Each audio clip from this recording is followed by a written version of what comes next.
The Pursuit of History, the nonprofit that brings these history camp discussions to you each week.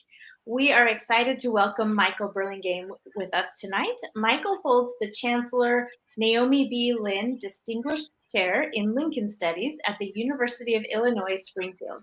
He is the author or editor of several books about Lincoln, including the 2-volume critical masterpiece, Abraham Lincoln, A Life. He is joining us tonight to discuss his new book, The Black Man's President, Abraham Lincoln, African Americans, and the Pursuit of Racial Equality. Thank you so much for joining us tonight, Michael.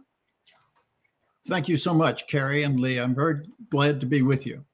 Well, we're honored to have you, and what an interesting book and interesting title. Why don't we start there?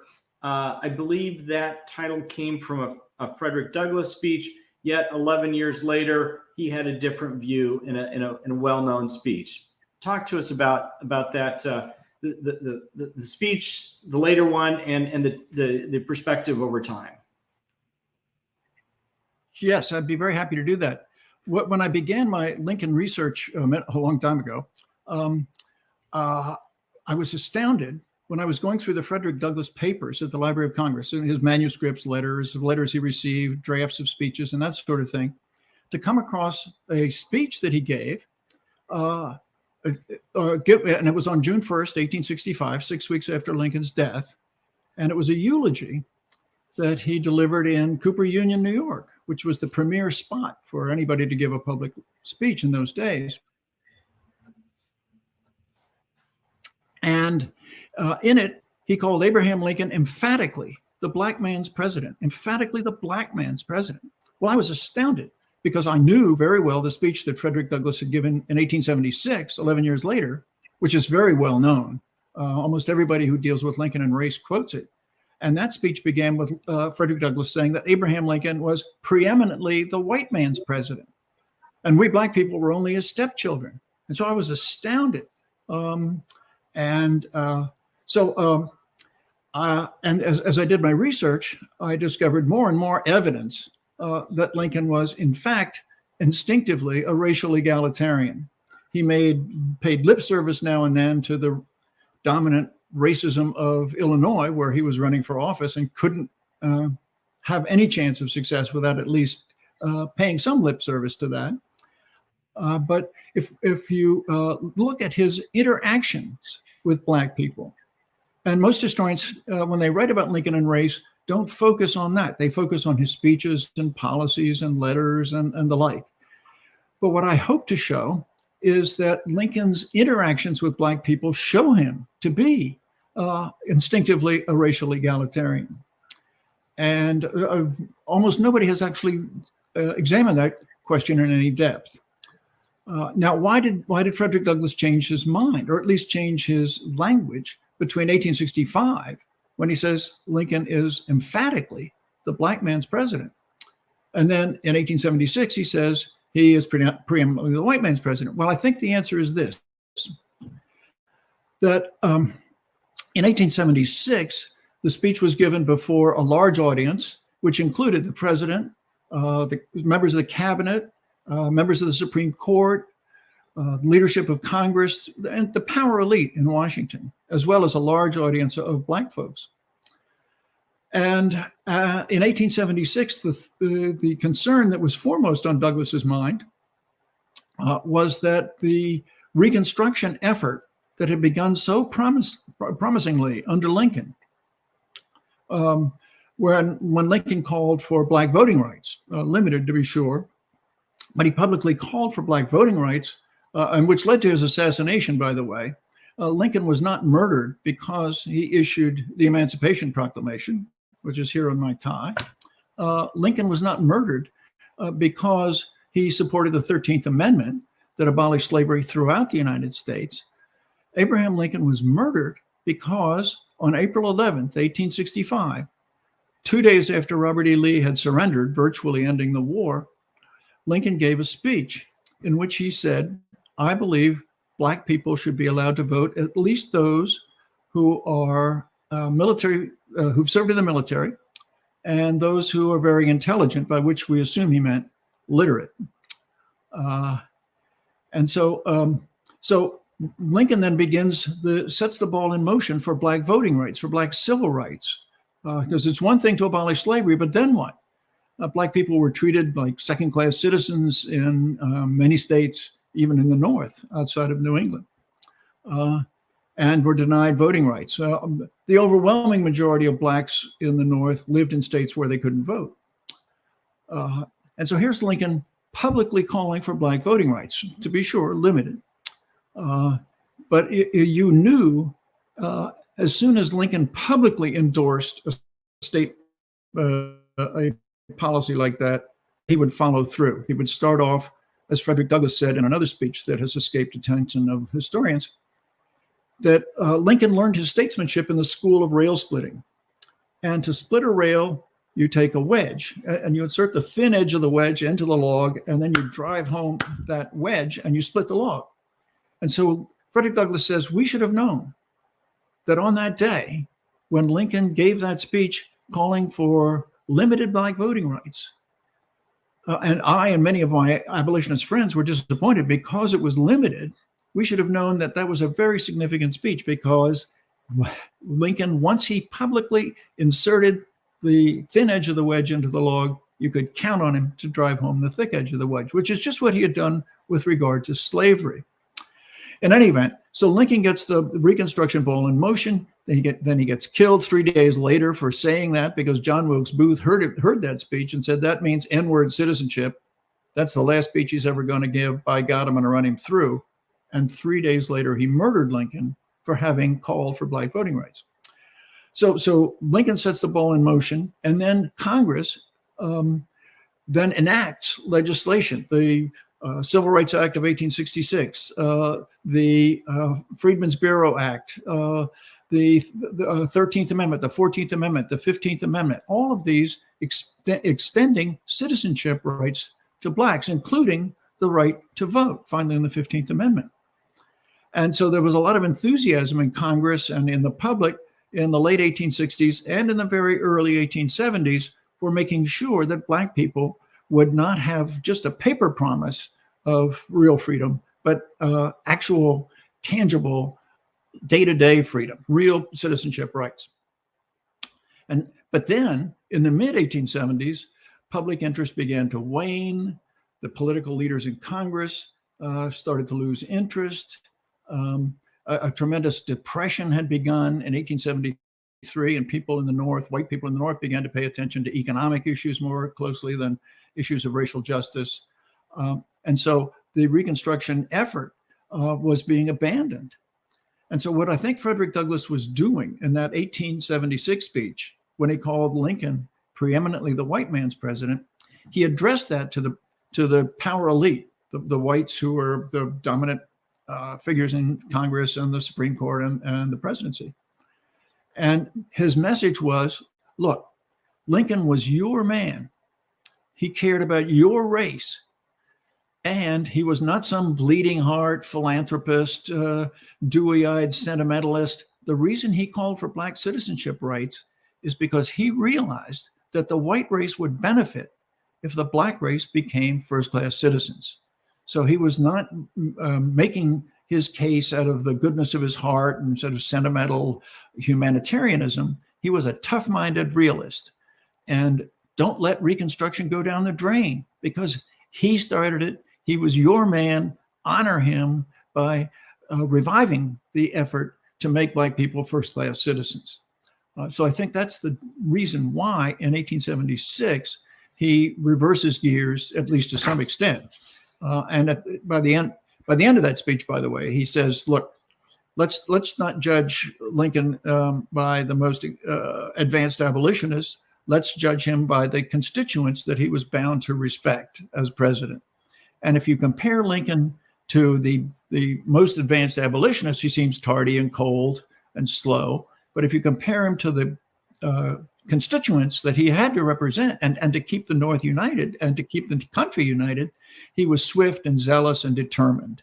But still, one of the things that strikes you as you read that 1865 speech is emphatically the black man's president, and how striking that is as a comparison to the 1876 speech, emphatically black man, preeminently the white man's president. So that's why I chose the title of the book, The Black Man's President. And I wanted to call it emphatically The Black Man's President, but my publisher said, nah, emphatically, that muddies the water. So let's just call it The Black Man's President. And I said, okay.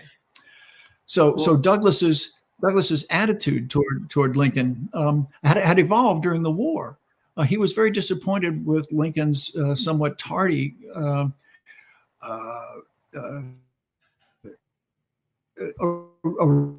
arrival at the Proclamation, because he's inaugurated in March of 1861. The Emancipation Proclamation is not announced until September of 1862. And so Frederick Douglass was criticizing Lincoln for dragging his feet and being tardy. But then once the Emancipation Proclamation is issued and then it announced in September of 62 and then officially issued on January 1st, 63, Douglass changes his tune. And then he meets with Lincoln on 3 separate occasions. And some of the best evidence we have of Lincoln's racial egalitarianism is what Frederick Douglass had to say about those 3 meetings.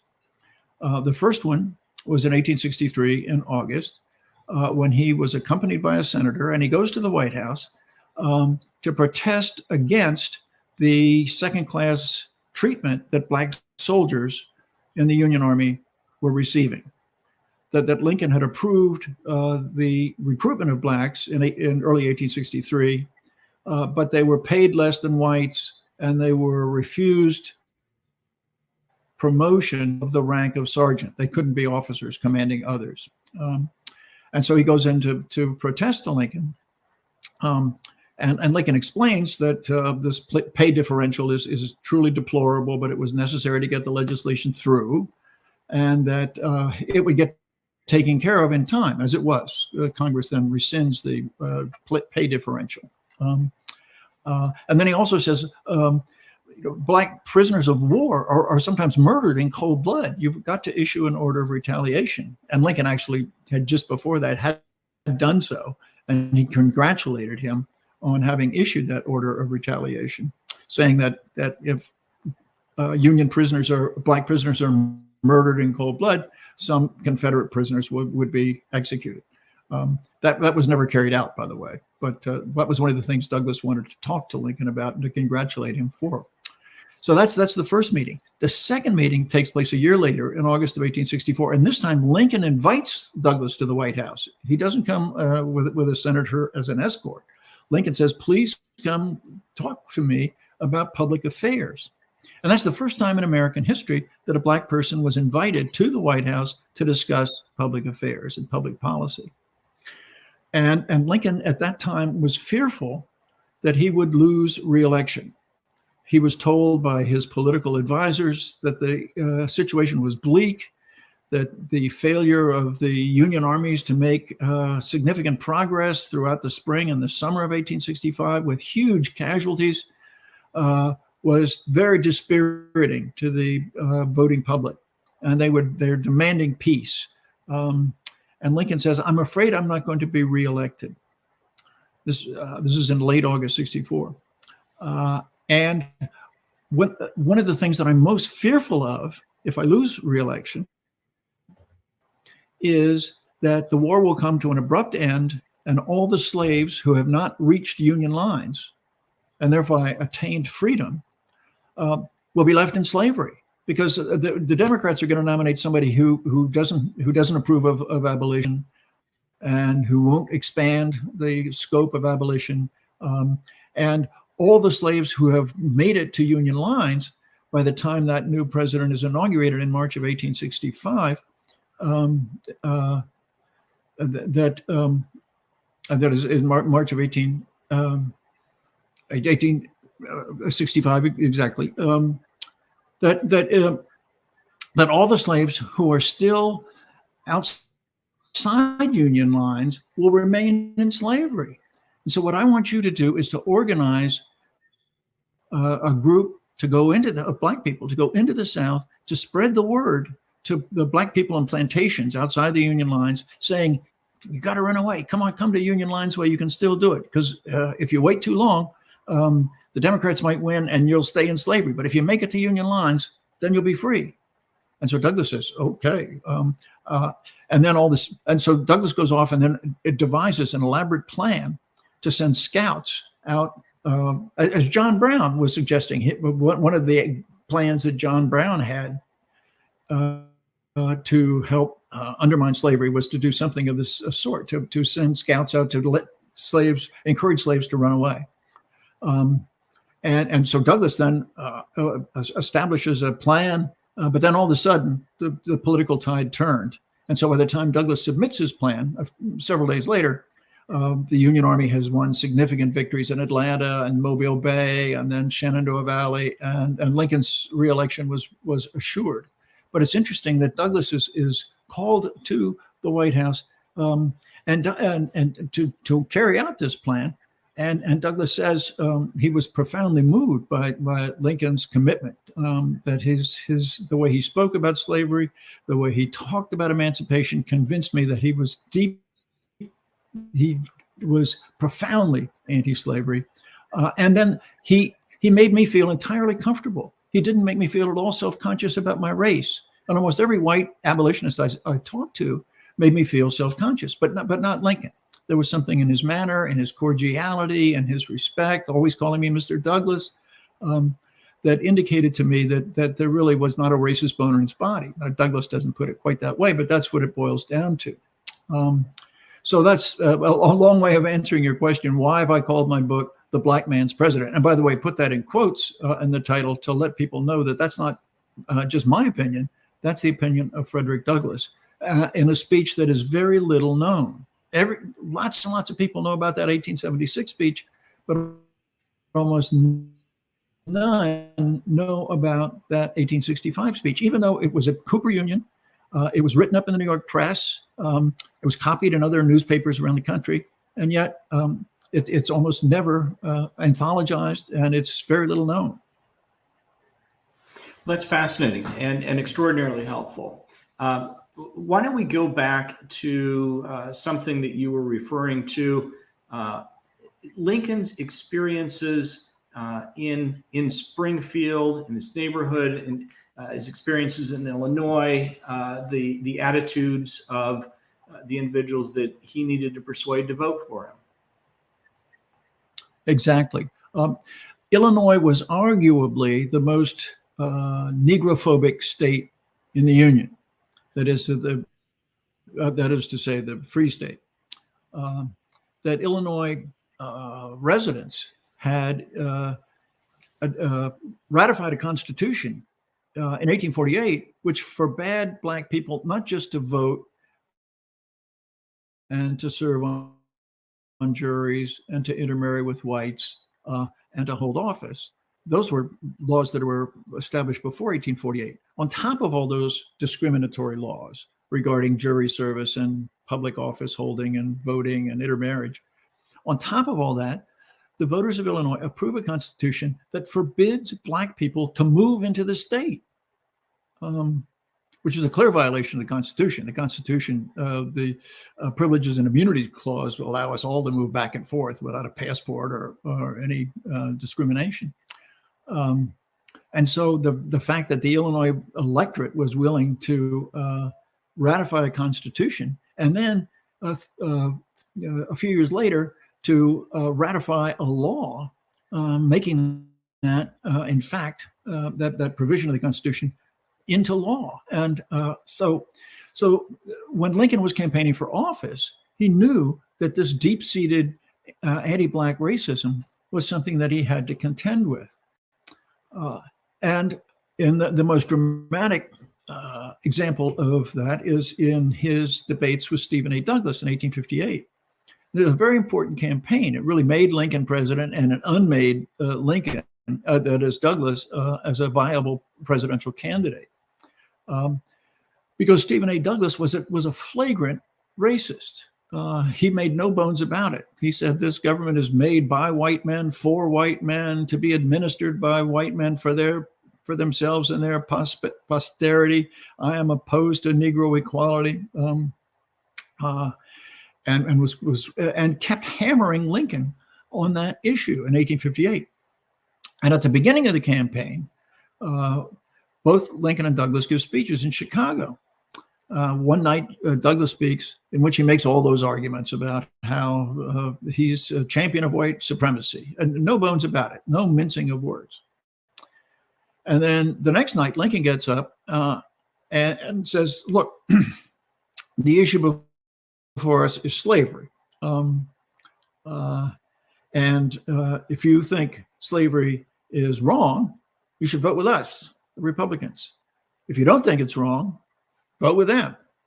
But let's not muddy the waters by talking about this race and that race and the other race being superior. And the inferior race must be placed in an officially inferior position. And he says this very eloquently. Let's stop all this quibbling about this man and the other man, this race and that race being superior and inferior, and the inferior must be placed in an inferior position legally and constitutionally. Let's stop all that, and let's all unite as one country and reaffirming our belief that all men are created equal. And Douglas takes that speech and just hammers Lincoln, hammers him throughout the 1858 senatorial campaign. And so Lincoln feels compelled, and his advisors tell him, listen, you got to soft pedal all that talk about this race and that race and the other race being inferior and superior. Just don't talk about that. It doesn't sit well with the voters. If you're going to beat Douglas, you have to pay some lip service to the laws that forbid Black people to vote and to hold office and to serve on juries and to intermarry with whites. And Lincoln does that on 2 occasions. The first debate, which was held in the town of Ottawa, and the fourth debate, which was held in the town of Charleston, where he says, I support the laws of Illinois on the books, but I do not believe that Black people should be enslaved, that they are entitled by natural rights to everything that the Declaration of Independence says belongs to all men, all men. That is the right to life, liberty, hello, no slavery, and the pursuit of happiness. And Douglas says, no. The guys that wrote the Declaration of Independence didn't have Black people in mind at all. They didn't regard them as people eligible for protection under the principles that all men are created equal and endowed by their creator with certain inalienable rights, among them life, liberty, and the pursuit of happiness. So and Douglas is emphatic about that, and he keeps hammering Lincoln. And so Lincoln feels it's very important to defeat Douglas, not just for his own ego gratification,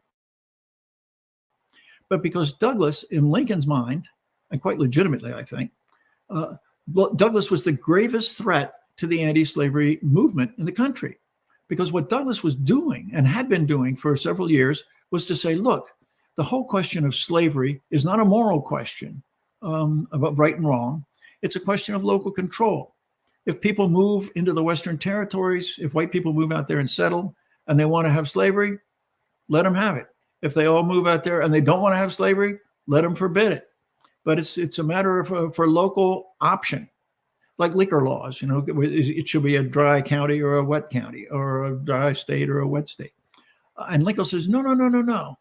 This slavery has a profound moral dimension, and you can't just sweep it under the rug. It's wrong. And Congress should stop it from expanding. Congress has the power to do that. And Douglas says, no. Let the people decide when they move out. Popular sovereignty, he called it. And Lincoln said that what Douglas was doing in a very sinister fashion was trying to anesthetize the conscience of the country. That large numbers of people felt that slavery was wrong, thanks in large part to Uncle Tom's Cabin, to the Fugitive Slave Act, a lot of reasons.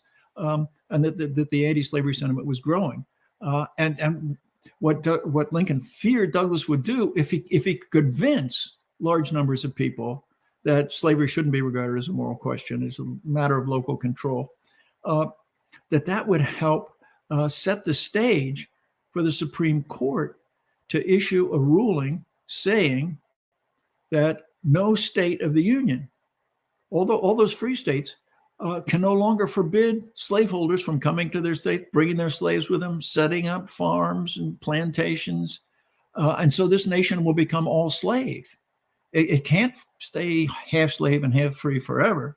And if Douglas succeeds in chloroforming the public into thinking that there's no moral dimension to the slavery issue, then that's going to have a catastrophic consequence. So he really thought it was very important to defeat Douglass.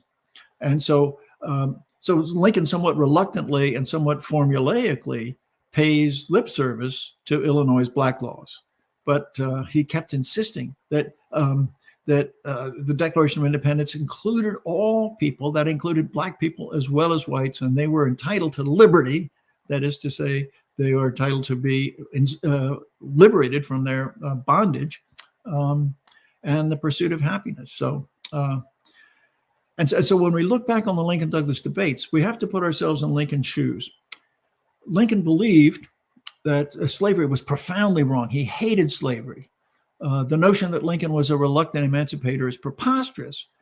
He says, and there's good evidence to support it, that I hated slavery. I've always hated slavery as much as any abolitionist. I cannot remember when I did not so think and feel. And on top of that, he hated the fact that black people were treated like second-class citizens. But the question arises in Lincoln's mind and minds of other anti-slavery people out in the Midwest. We've got these two evils. There's slavery, which affects 4 million people, black people. And then there are free blacks in the North who are treated like second-class citizens, not allowed to vote, not allowed to serve on juries, not allowed to intermarry with whites, not allowed to hold office. And those 250,000 people, it's deplorable that they're denied basic citizenship rights. And ideally, you should be able to campaign against both of those evils at once. In fact, however, you couldn't do that except in New England. You could do that in Massachusetts, maybe in New Hampshire and Vermont, where there were very few blacks and there was a lot of very strong anti-slavery sentiment. But out in Illinois, Indiana, Ohio, other Midwestern states, you couldn't do that. You could attack slavery and you had a chance of making progress, but you couldn't at the same time attack those discriminatory laws which confine free blacks to second-class citizenship. And so that's what Lincoln keeps emphasizing. Is slavery right or slavery wrong? That is the issue before the voters of Illinois today. The issue is not whether black people should be voters and jurors and office holders and allowed to intermarry with whites. So when people criticize Lincoln as a racist, oftentimes they cite that lip service that he pays. But that was the bare minimum that you had to do if you had any hope of winning a statewide office in the state of Illinois, again, the most anti-black state in the Union. Well, Michael, that's a great background. Really helps us put that in historical context.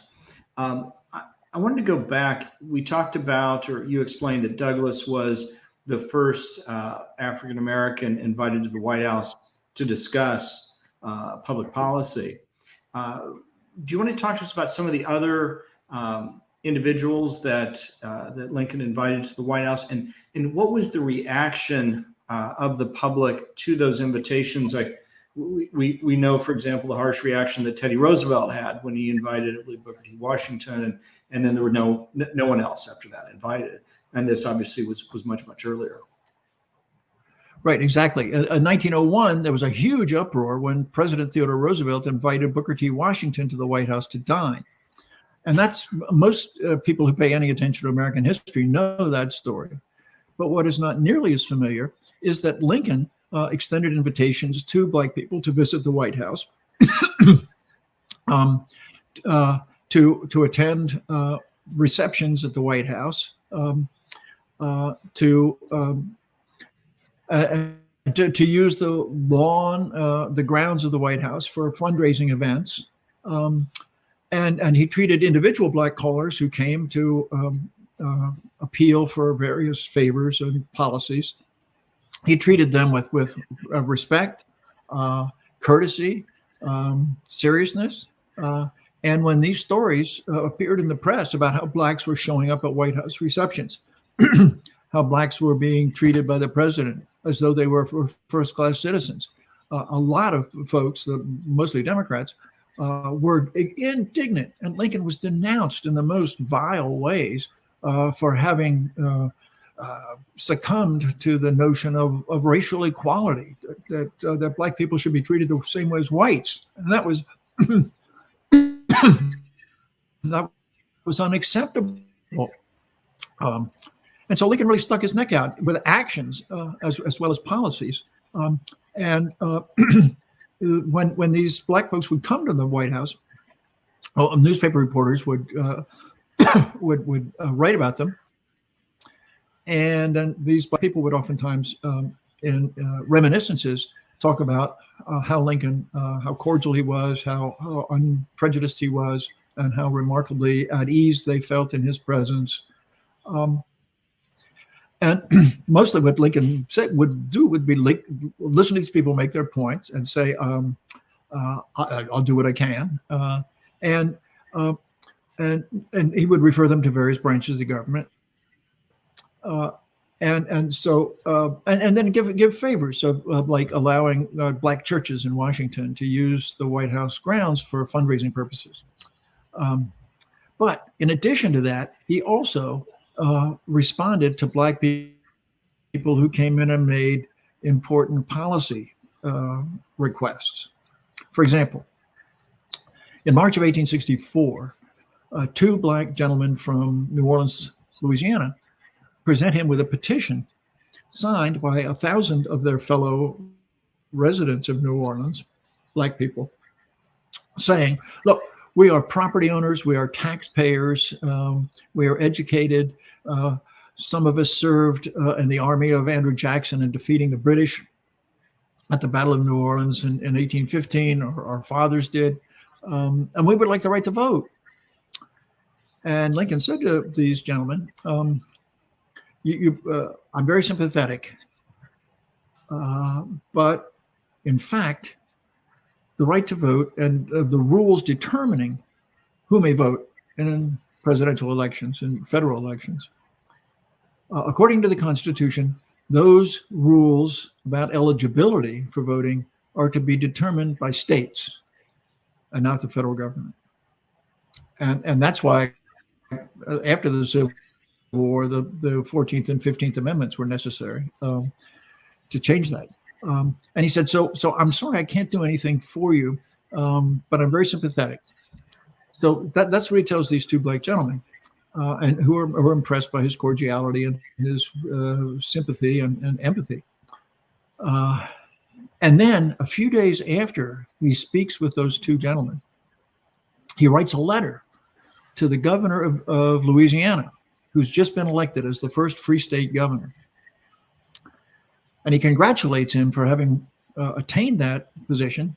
And then he goes on to say to the newly elected governor, he says, you're about to have a constitutional convention to revise the old pro-slavery Constitution.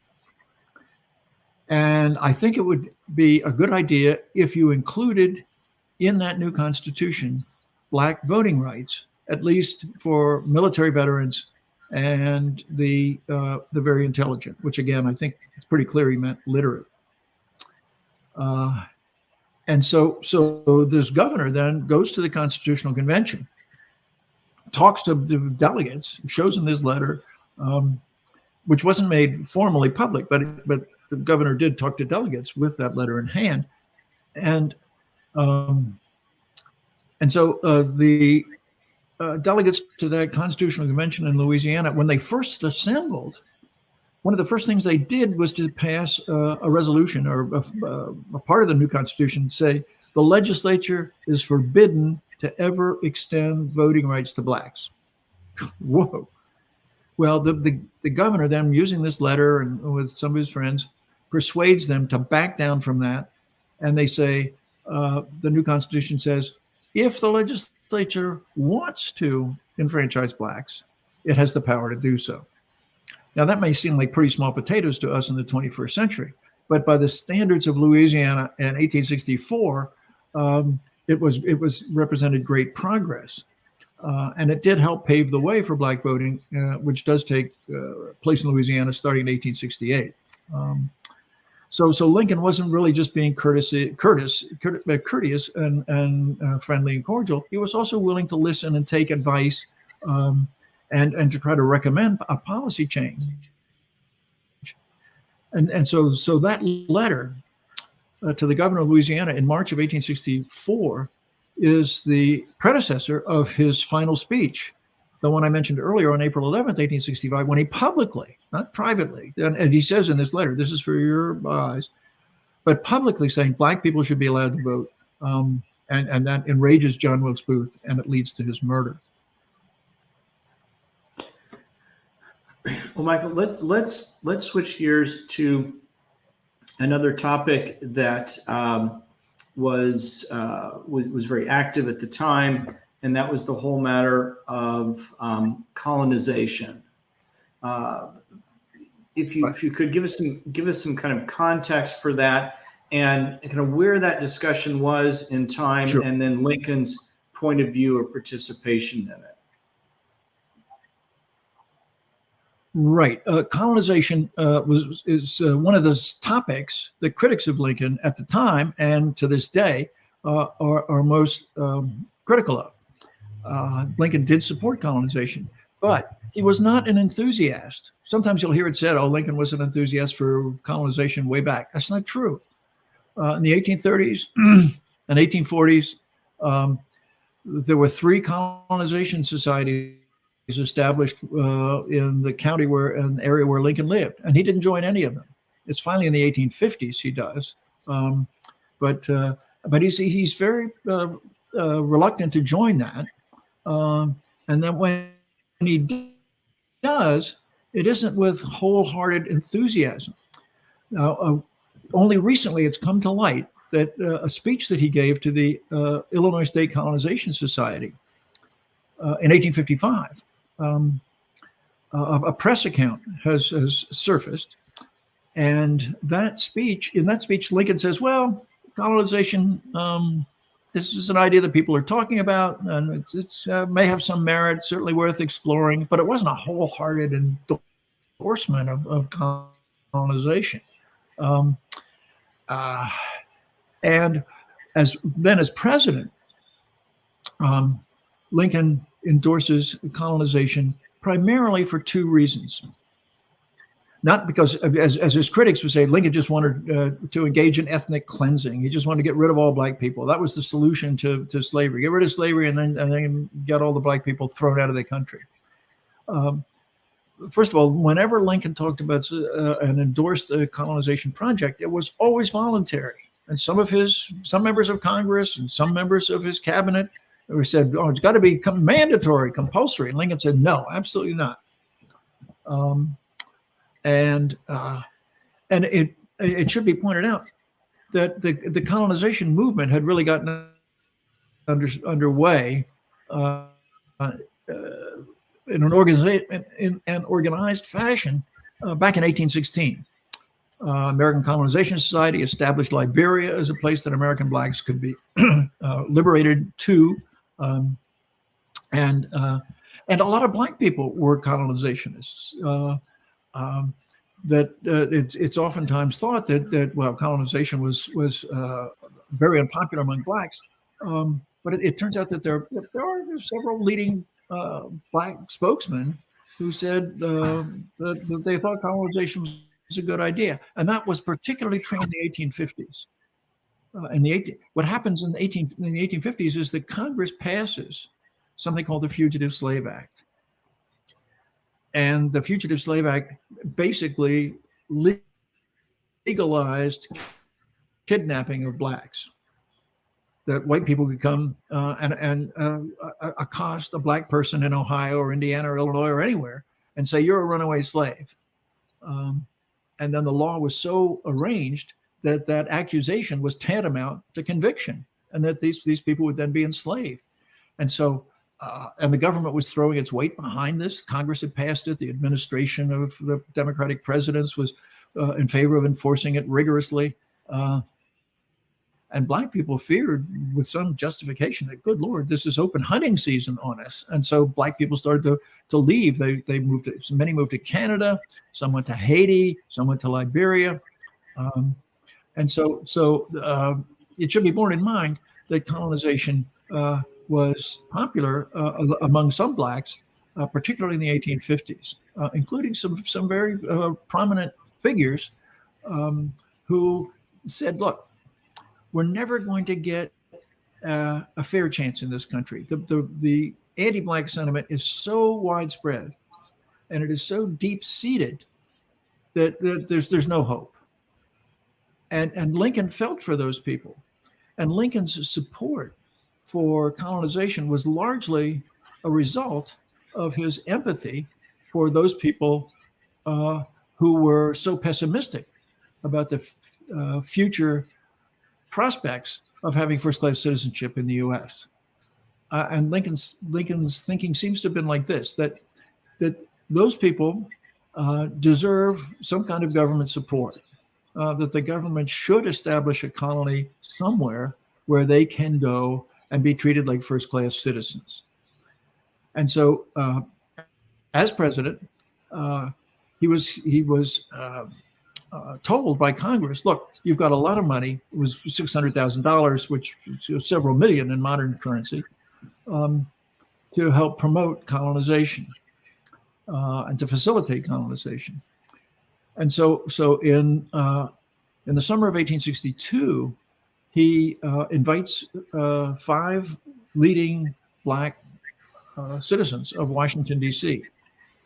To come to the White House to consult about how should I spend this money? Congress is giving me carte blanche. I can spend these hundreds of thousands of dollars, millions and millions in modern dollars. Where would you like to go? And so he doesn't really ask them. He says, I've thought about this, and I think that there's a lot of resistance in your circles to the idea of going to Liberia. That's just too far away. But a lot of your abolitionists, black abolitionists, have argued that you want to stay in the Western Hemisphere, where you can exert some influence and try to undermine slavery. And so he says, I have a plan to establish a colony in what is now Panama. It was called Cherokee then, in Panama. And I would like you to be pioneers.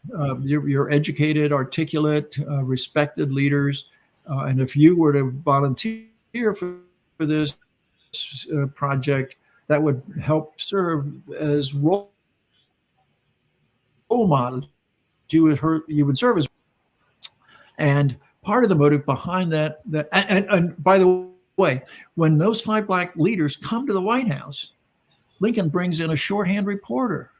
He never did that on any other occasion. But a shorthand reporter is there taking down his words to go into a newspaper. Now, why is he doing that? Well, that illustrates the second reason why Lincoln supported colonization, particularly at this point in his presidency.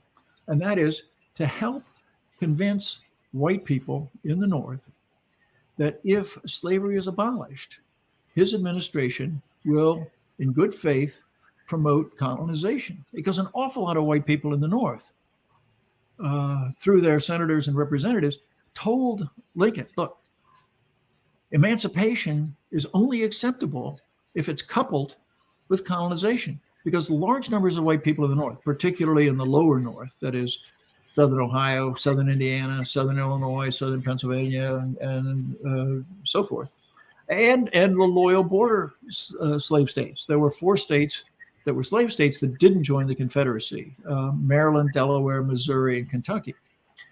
And people in those states and in the lower North said, you have to have emancipation coupled with colonization, or we're not going to support emancipation. So here Lincoln has his remarks to these 5 gentlemen recorded. So here's Lincoln actually taking some practical steps to make sure that black people, if they want to, voluntarily now, but the administration will support them. It will provide money. It will provide shipping,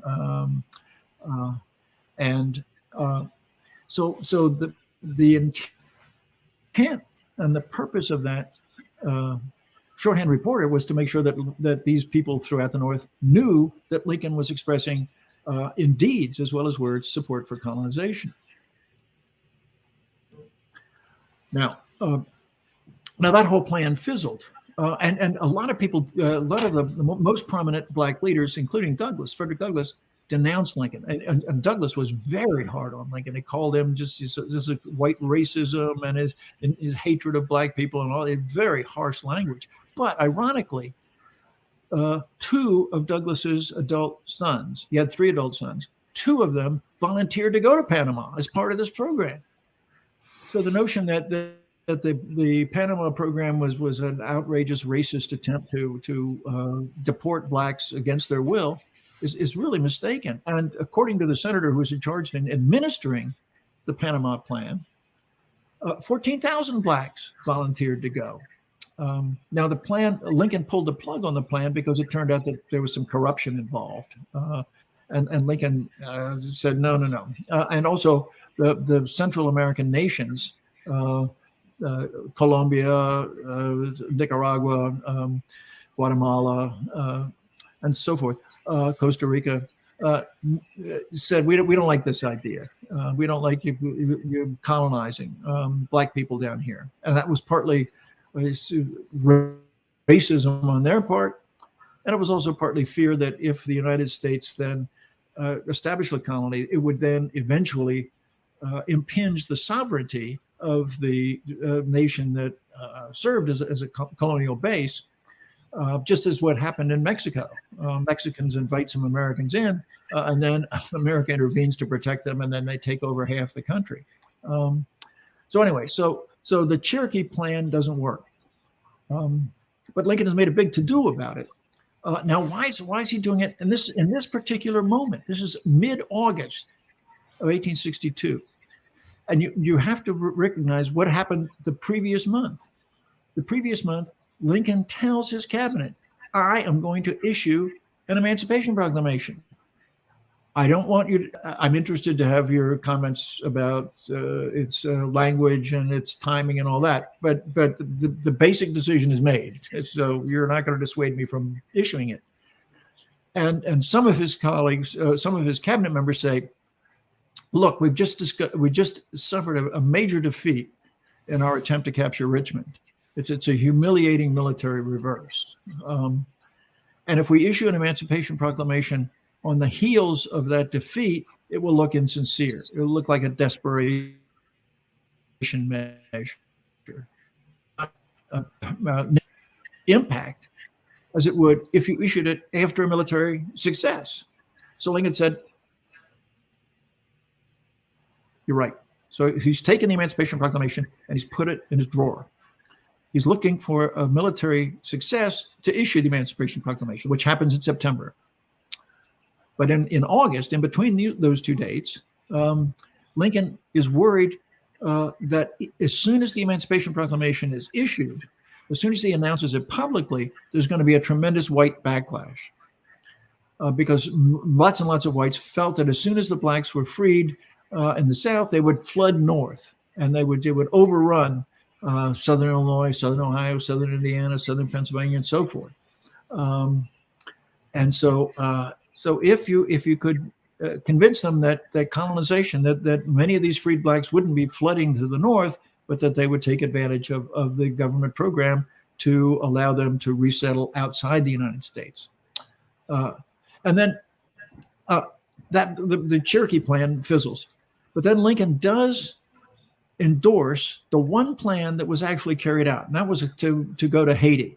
So in 1863, a group of about 450 Blacks go to Haiti, sponsored by the government under the Lincoln administration plan, and it's a catastrophe. It doesn't work out at all. There's terrible disease and death and maladministration of the plan, and so a few months later he calls them back. And if Lincoln wanted to if Lincoln supported colonization was to get rid of Blacks, he would never have called these Blacks back. But he sent a ship down and he said, "This is a terrible situation," and bring them back. Now, why did he support that Haiti project? Well, if you look at the Blacks who went, and this is something that I was surprised to learn when I was doing my research. If you look at where these came from, it was down around Fort Monroe, Virginia. where there was terrible disease in what we call contraband camps. That is, runaway slaves would come to Union lines, they'd be put in these camps. The sanitation was terrible. The disease was rampant. The poverty and misery was awful. And people kept coming, humanitarians coming to Lincoln and say, look, these contraband camps are terrible, particularly this one down in Virginia. So he says, okay, well, better that they should be colonized to Haiti rather than die in these disease-ridden, poverty-stricken camps. So it was a humanitarian gesture on Lincoln's part, which backfired. It was poorly administered, and Lincoln regretted it and recalled the survivors of that 450. About 350 came back. So Lincoln's support of colonization was partly political and partly humanitarian. It was not designed out of racism, but it was impelled by a humanitarian concern and impelled by racial pessimism and his belief that those blacks who were pessimistic about the future deserved a place where they would be protected, and the federal government would help them find that haven, find that refuge overseas. Well, Michael, really, this extraordinary detail that you go through is so interesting, and I think really gives us a tremendous amount of kind of confidence around the points of view we've been talking about, and certainly a refutation of the arguments of many others. And I think maybe on that note, Carrie has a question that maybe sums up some of this. Carrie, do you want to ask? Yeah, we will just wrap up with one question, and that is, how do you respond to people who claim that Lincoln is racist or was racist? Well, that's one of the principal points of my book, is that it's a common cliche to say actions speak louder than words. Well, the premise of my book is that interactions speak louder than words. If you see how Lincoln interacted with black people, people who come to the White House, people he lived in a mixed race neighborhood in Springfield, where he had servants, and he also had friends. One very good friend who had been his barber, who was personally an intimate friend, as we know from correspondence. That if you see how he interacted with black people in Springfield and then again in Washington, and it's partly to people who come asking his assistance. It's partly in response to the staff members. There are several black staff members of the White House staff. If you look at the way he interacted with blacks on their own turf, in the summers in the warm weather he would leave the White House. He would work all day in the White House, and then he would go out to 3 miles north to something called the Soldiers' Home. And en route, they'd pass by some of these contraband camps, and he would stop off and he would join in singing psalms with these folks, and with no pretension. He would be introduced to black cooks and servants at hospitals, and he would shake hands with them and cordially greet them and treat them with the utmost kindness and courtesy, and that all these interactions help support the notion that Lincoln was intuitively and instinctively a racial egalitarian. Now, as president, he did have to pay attention to the political climate, which was severely compromised by anti-black prejudice, and the same thing when he was out in Illinois. And so by paying lip service to those anti-black feelings, but there was lip service. It wasn't actual practice. That it's a gross mistake to take those episodes and to interpolate from them that Lincoln was a racist. And he attacks discrimination, as I said in 1858 in that speech where he says, "Let's stop all this quibbling about this race and that race and the other race." And then he denounces in 1859. He writes a public letter denouncing the notion that the Declaration of Independence only applied to, quote, superior races, and he puts quotation marks around superior races. And then he says in 1860, when he was in Connecticut campaigning, he says, "I believe that everybody should have the right to rise, and I believe a black man is entitled to it too, that his one's talent and ability and industry and virtue should take you as far as those qualities will take you. So and then particularly Lincoln's interactions with Frederick Douglass, and then his willingness to then stick his neck out on black voting rights, I think successfully refutes the notion that Lincoln was a racist. And recently there have been two very fine books by fellow historians, David S. Reynolds on a book called Abe, Lincoln and His Times, and James Oakes, a book called The Crooked Path to Abolition, Abraham Lincoln and the Anti-Slavery Constitution. They make similar arguments, but my approach, Jim Oakes is going at it from a constitutional point of view, Dave Reynolds is going at it from a cultural point of view, and I'm going at it through an interpersonal perspective.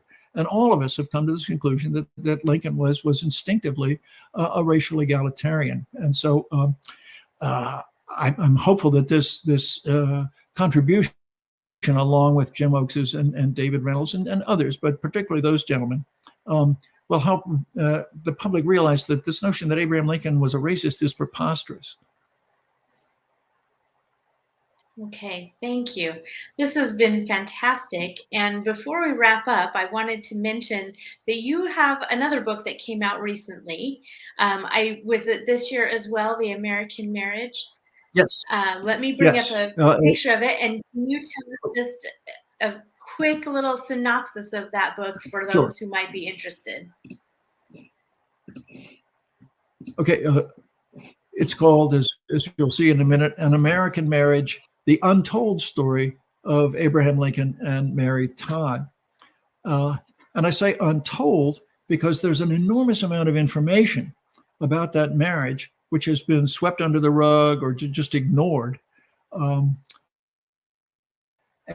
And it shows that was a very unhappy marriage. That Mrs. Lincoln, and the reason it was unhappy is not just because Mrs. Lincoln misbehaved, which she did very badly. She physically abused her husband. When she was First Lady of the land, she engaged in bribery and kickbacks and payroll padding and other misdeeds, unethical deeds that were terribly embarrassing to the president.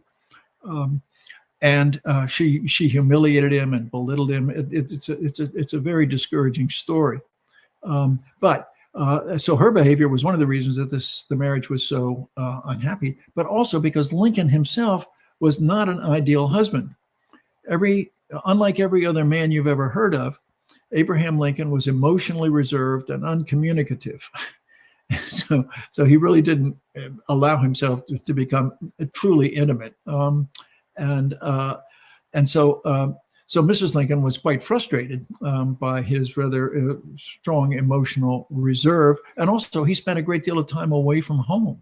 In those days in Springfield, you couldn't make enough money just practicing law in the state capitol. You had to go out in the spring and the fall and practice in county seats throughout Illinois. And Lincoln would go out, and he would go out on these circuits and be the only one or one of the few that stayed on them for weeks on end and not come home. Everybody else went home on the weekend, but not Lincoln. And one of the things that the larger point of the book is that Lincoln's well known for having overcome adversity. But when people think of the adversity that he overcame, it is usually, and understandably, the kind of hardship that he experienced as a youth, growing up in real poverty on the frontier, and the lack of education, and the crude, primitive conditions in which he was raised, and that he overcame them, the lack of education, the lack of culture and all that. And those are all very important part of the story of understanding Lincoln's triumph over adversity. But one of the things on top of all that is that he had a terribly difficult and unhappy marriage. And that you can't really appreciate the depth and significance of that triumph over adversity unless you understand fully. Okay, well, thank you. That sounds very interesting.